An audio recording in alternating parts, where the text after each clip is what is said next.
Welcome guys, आज का target 1 million like and subscribe, comment, share जरूर करें। आज रुद्रांश को पहली बार लगा कि उसकी मोहब्बत मुकम्मल हो रही थी। एक ऐसी मोहब्बत जो मासूम होने के साथ साथ बेहद ही पाकीज़ा थी।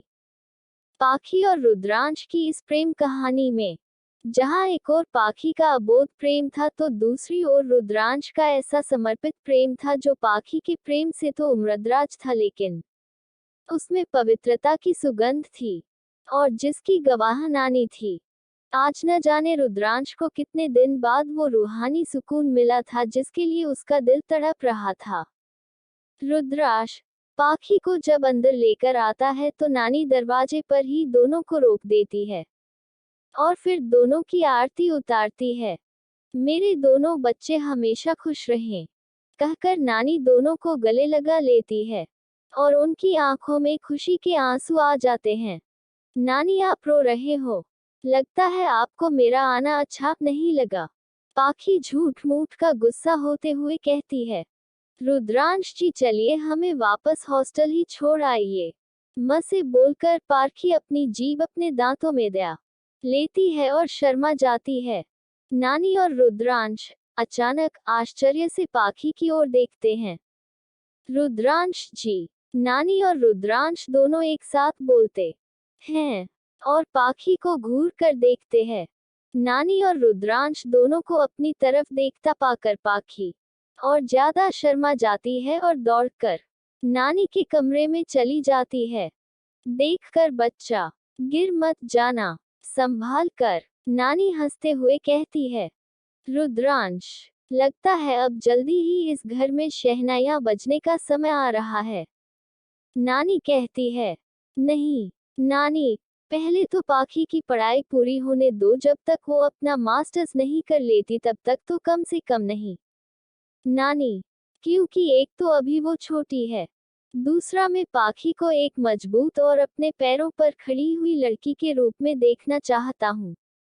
रुद्रांश कहता है। हाँ हाँ, तब तक तू बुढ़ा हो जाएगा और मैं स्वर्ग सिधार जाऊंगी और तेरे बच्चे कब खिलाऊंगी। 77। नानी थोड़ा मुंह बनाकर बोली। अरे, मैं कौन सा कह रही हूँ कि तू आज ही पाखी से शादी कर ले, और पढ़ाई तो शादी के बाद भी हो जाएगी। मैं तो इतना चाहती हूँ कि बस इस घर में पाखी अब तेरी दो के रूप में नहीं बल्कि इस घर की बहू के रूप में पूरे अधिकार से रहे। बेटा, हर रिश्ते को एक नाम की भी जरूरत होती है। अभी तक पाखी एक बच्ची थी, लेकिन अब वो जवान हो गई है और अब वो इस घर में अगर सिर्फ दोस्त की हैसियत से रहेगी तो तुम्हारे और उसके रिश्ते पर उंगलियां उठने लगेंगी और बेटा हम किस किस को समझाते फिरेंगे। रुद्रांश, मैं तुम दोनों की भलाई के लिए ही ऐसा कह रही हूँ, और स्पेशली पाखी के लिए। वो मासूम बेमतलब में ही जमाने की उल्टी सीधी बातों का शिकार बनेगी, कहकर नानी वही सोफे पर बैठ जाती हैं। अच्छा चल, बहुत प्रवचन हो गए, अब तू भी आराम कर और मैं भी जरा अभी सत्संग में होकर आती हूँ, कहकर नानी चली जाती हैं। नानी की बातें रुद्रांश को सोचने पर मजबूर कर देती हैं। पाखी का दिल आज जोरों से धड़क रहा था। ये आखिर कौन सा नया एहसास था जो पाखी के रोम रोम में समा रहा था। तभी पाखी की नजर दर्पण पर जाती है। आज दर्पण में भी पाखी को अपना अक्स कुछ अलग सा लगता है। पाखी अपना ही चेहरा देखकर शर्मा जाती है और जल्दी से बिस्तर पर लेटकर तकिए में अपना मुंह छिपा लेती है। रुद्रांश दूर से खड़ा खड़ा पाखी की एक एक हरकत को देख रहा था और मुस्कुरा रहा था। अभी तो सिर्फ तुमने अपने पहले प्रेम को महसूस करना सीखा है पाती। पाखी, मेरा वादा है तुमसे, तुम्हारी इस मासूमियत को कभी जुदा नहीं होने दूंगा। तुम्हारी आने वाली जिंदगी को मैं अपनी मोहब्बत से इतना महका दूंगा कि तुम अपने पिछले सारे गम भूल जाओगी। रुद्रांश पाखी को देखते हुए मन ही मन कहता है और अपने कमरे में चला जाता है। रुद्रांश अपने कमरे की बालकनी में खड़ा था। मौसम बहुत ही सुहावना सा हो रहा था। बादलों के झुंड आसमान के आंगन में डोल रहे थे और काली घटाएं छा रही थी। हवाओं के कारण रुद्रांश के बाल उड़ रहे थे, जिन्हें वो बार बार अपने हाथों से सही कर रहा था। और थोड़ी ही देर में बारिश भी होने लगी। अचानक रुद्रांश की नजर नानी के कमरे की बालकनी पर जाती है। रुद्रांश हैरान हो जाता है। बालकनी में पाखी अपने दोनों हाथ फैलाए, आंख बंद करके बारिश की बूंदों को अपने ऊपर महसूस कर रही थी। सफेद चूड़ीदार और सफेद घेर वाली कुर्ती, जिस पर सफेद और सुनहरे डिजाइन वाला दुपट्टा ओढ़े पाखी किसी मूर्ति से कम नहीं लग रही थी। उसके कमर से नीचे बाल जैसे काली घटा का एहसास करा रहे थे। रुद्रांश तो जैसे जम सा गया था पाखी के इस रूप को देखकर। वो तुरंत ही अपने मोबाइल में पाखी की फोटो ले लेता है। सबसे बेखबर पाखी बारिश का आनंद ले रही थी। जैसे ही बारिश तेज हुई, पाखी दौड़कर छत की ओर भागती है। पाखी को बारिश में भीगना बेहद पसंद है। हॉस्टल में भी पाखी पंखुड़ी के साथ कई बार बारिश में भीगी थी, और फिर वो बात अलग है कि बीमार भी पड़ गई थी। पाखी अपनी ही मस्ती में बारिश से खेल रही थी। कभी वो गोल गोल घूमती थी, तो कभी पैर से पानी को धधकती थी, तो कभी अपनी हथेलियों में पानी भरकर उसके छोटे उचटा देती थी। पाखी को बारिश में बहुत मजा आ रहा था। अपनी मस्ती में पाखी ये भी भूल गई कि कब वो छत के उस हिस्से में पहुंच गई जहां की रेलिंग बहुत ही नीची है। ज्यादा पानी से छत पर लगा मार्बल बहुत ही चिकना हो गया था, जिससे पाखी का पैर अचानक तेजी के साथ स्लिप हो गया और पाखी बहुत ही तेजी से रेलिंग से नीचे गिरने को होती है। ये देखकर पाखी अपनी आंखें बंद कर लेती है कि तभी दो बाहें पाखी को थाम लेती है। पाखी के नीचे गिरने से पहले ही दो बाहें पाखी को थाम लेती हैं और पाखी को अपनी ओर खींच लेती हैं। ये बाहें रुद्रांश की होती है, जो हमेशा की तरह पाखी को थाम लेती है।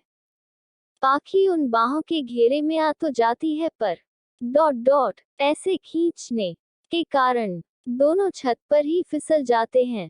रुद्रांश के ऊपर पाखी गिर जाती है, लेकिन रुद्रांश की बाहें पाखी की कमर पर मजबूती से कसी हुई होती है।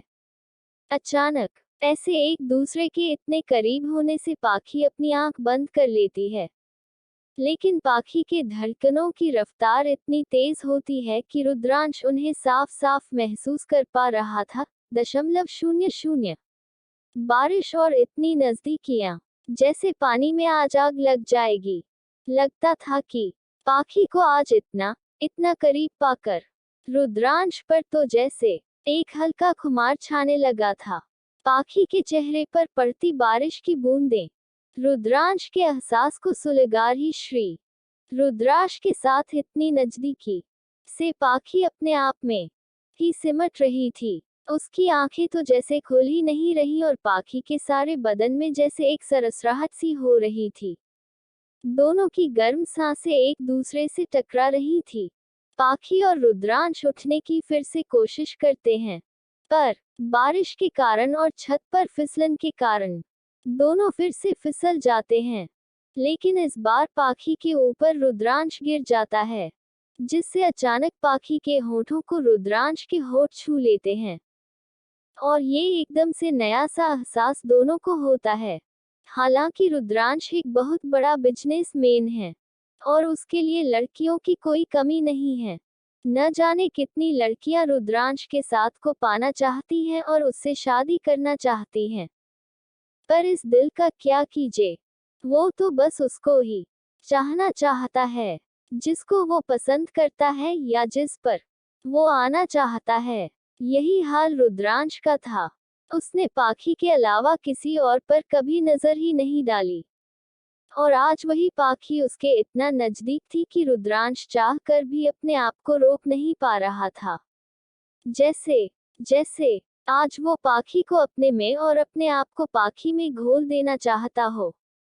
और कहीं न कहीं अब पाखी भी रुद्रांश को महसूस करना चाहती थी, पर उसे समझ ही नहीं आ रहा था।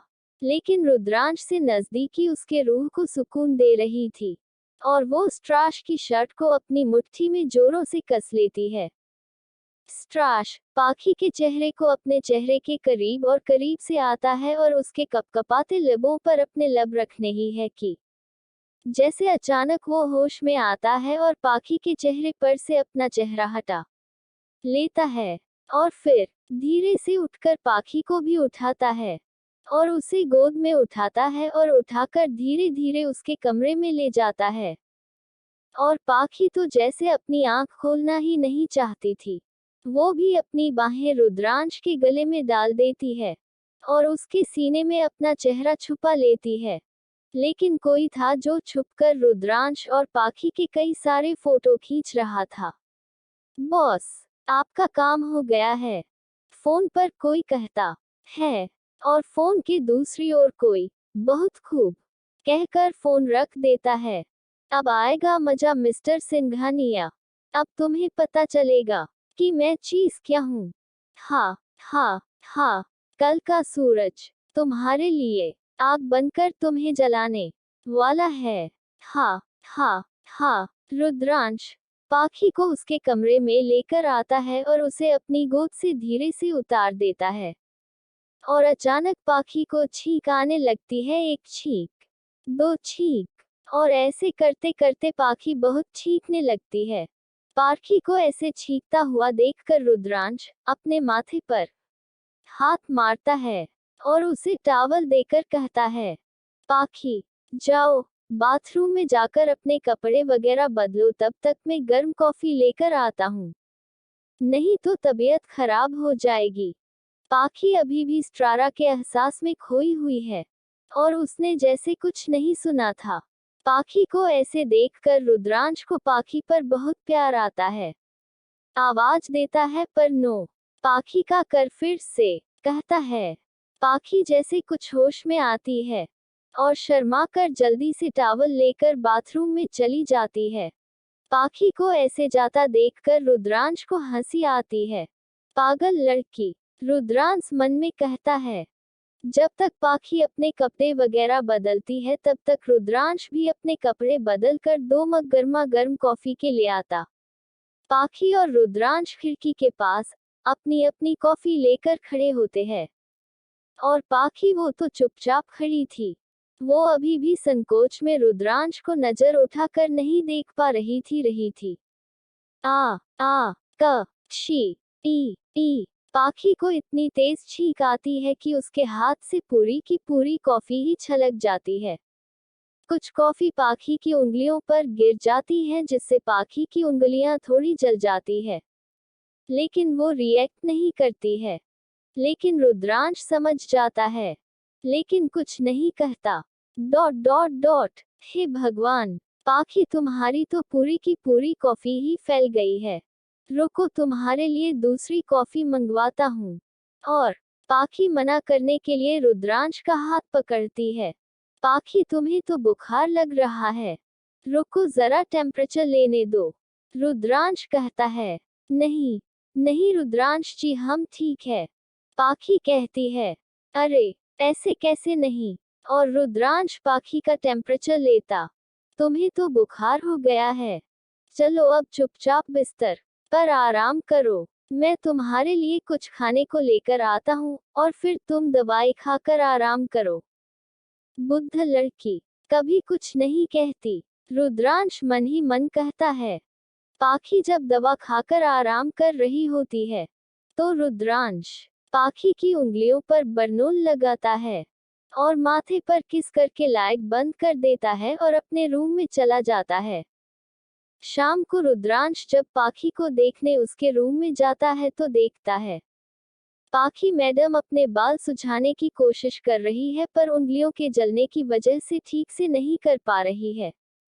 रुद्रांश पाखी के हाथ से कंघा ले लेता है और उसके बाल धीरे धीरे सुलझाता है और जब रुद्रांश की उंगलियां बाल सुलझाते हुए बार बार पाखी के गर्दन को छूती है तो पाखी की नस नस में एक हल्का सा सुरूर छाने लगता है और जब दर्पण में सामने दोनों की नजरें एक दूसरे से टकराती तो पाखी अपनी नजरें झुका लेती है। अच्छा, अब तुम्हारा बुखार कैसा है? रुद्रांश पूछता है। अब तबीयत तो ठीक है ना? जी हम ठीक है, पाखी नजरें झुकाए ही कहती है। उसे अभी तक जो कुछ आज बारिश में हुआ था, वो सोच सोच कर अंदर ही अंदर शर्म आ रही थी। पाखी, पंखुड़ी का फोन है, नानी की आवाज आती। वेलकम गाइस, हमारे चैनल पर नई है to subscribe and like comment share जरूर करें ताकि आगे की स्टोरी आप लोगों के बीच अपलोड कर सको।